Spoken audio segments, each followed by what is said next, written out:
Ciao ragazzi, qui è Marchettino ed eccoci pronti ad un nuovo episodio del progetto S2000.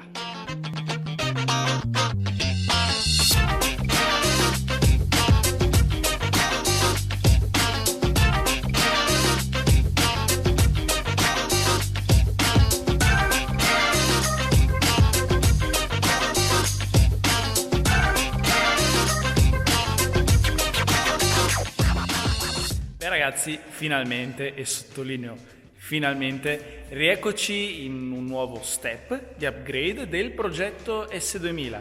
Nell'ultimo periodo in tanti mi avete chiesto ma che fine ha fatto la macchina? Beh, è passato più di un mese dall'ultimo episodio.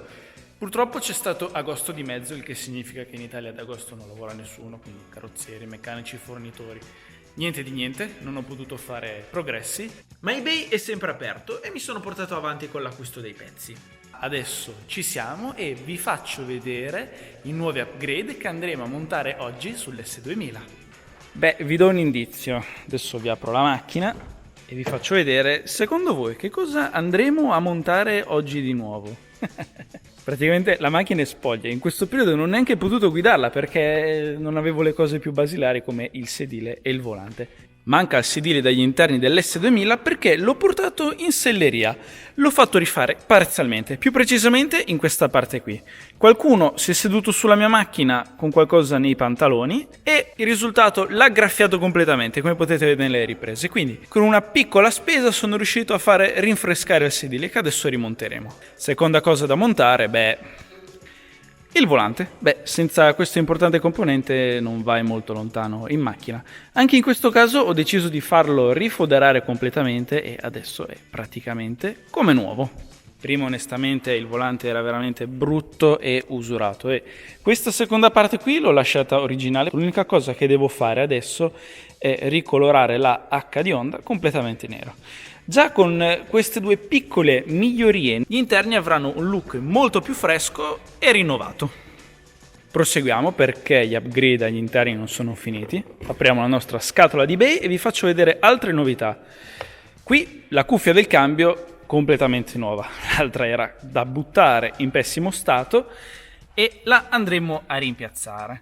Rimpiazzeremo anche il pomello perché è molto usurato, soprattutto la pelle, come potete vedere, non mi piace per niente. Quindi cuffia del cambio nuova che andremo ad abbinare a questo splendido pomello del cambio in alluminio, proprio come sulle Civic Type R più recenti. Bellissimo! Una volta smontato il sedile lato guidatore ne ho approfittato anche per dare una pulita più approfondita e igienizzare la parte sottostante al sedile che non sono mai riuscito a pulire.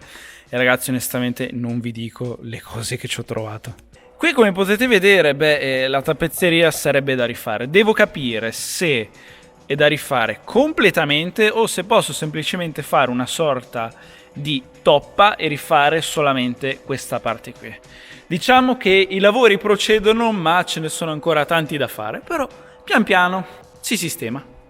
Questi sono alcuni degli upgrade che andremo a fare nel video di oggi. Questi che vi ho elencato sono sostanzialmente upgrade estetici. Nella seconda parte del video vi svelerò gli upgrade un po' più di sostanza e li andremo anche a montare. E adesso godiamoci l'installazione di questi primi upgrade.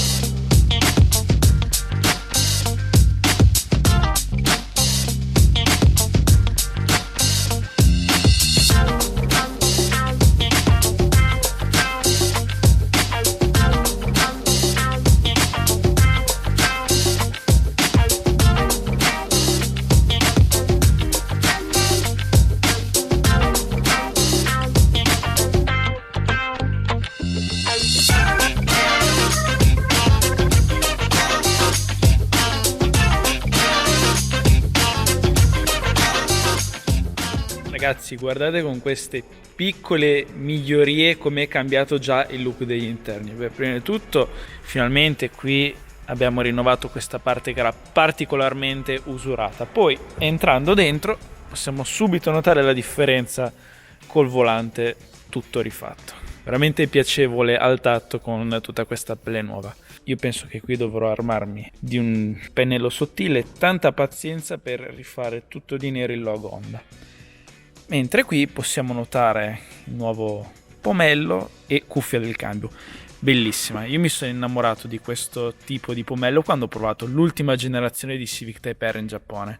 Mi piace molto al tatto questo pomello d'alluminio perché ti dà un forte senso di solidità e qualità. Come ho potuto constatare anche sull'M3 quando ho fatto fare il detailing completo agli interni, io sono sicuro che una volta che farò fare il detailing anche agli interni dell'S2000, tutte queste plastiche torneranno splendenti e come nuove. Piccole migliorie negli interni? Fatti. E adesso passiamo alla seconda parte del video perché gli upgrade che sto per fare sono molto importanti non solo per quanto riguarda la guida sportiva, ma soprattutto la guida di tutti i giorni. Sulla sicurezza non si scherza. La sezione autoricambi di eBay vanta una vastissima scelta di prodotti con spedizione rapida e gratuita. E quello che vedete è il mio nuovo impianto frenante. Per l'S2000 ho optato per dischi e pastiglie della IBC. Sull'anteriore ora abbiamo dischi da 300 mm, baffati e forati non passanti. Mentre sul posteriore invece abbiamo dischi standard da 282 mm. Le pastiglie invece sono delle Yellow Stuff, attualmente montate sia sull'Abarth che sull'M3. La mescola offre un ottimo compromesso tra guida sportiva stradale e uso solitario in pista, quello che fa per me. Quindi ragazzi, ecco qui il set completo di dischi posteriore e anteriore. Sì, lo so, sono neri, non fatevi pensieri strani perché questi dischi hanno semplicemente uno strato per evitare la corrosione. Dopo un paio di frenate questo colore nero svanirà.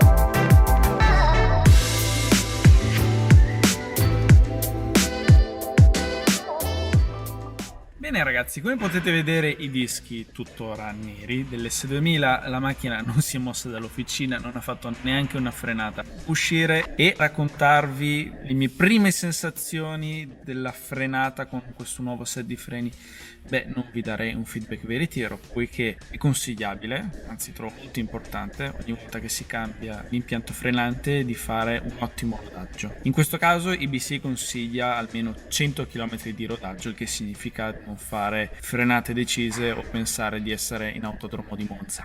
Un corretto rodaggio permette alla pastiglia di adattarsi perfettamente al disco e ciò significa che se provassi immediatamente a fare qualche frenata brusca e violenta comprometterei il rodaggio e anche l'impianto frenante. Quindi direi prendiamoci del tempo, sicuramente farò più di 100 km con frenate piuttosto tranquille per rodare per bene l'impianto frenante. Onestamente non vedo l'ora di andare in pista. Ci sono ancora tanti lavori da fare qui sull'S2000, però io già non vedo l'ora di pensare alle prossime modifiche e al prossimo video da portarvi sul canale. Io come sempre ringrazio eBay per aver reso tutto ciò possibile. Ragazzi, se vi è piaciuto questo video mettete like, iscrivetevi al canale se l'avete ancora fatto e come sempre grazie per la visione. Ciao!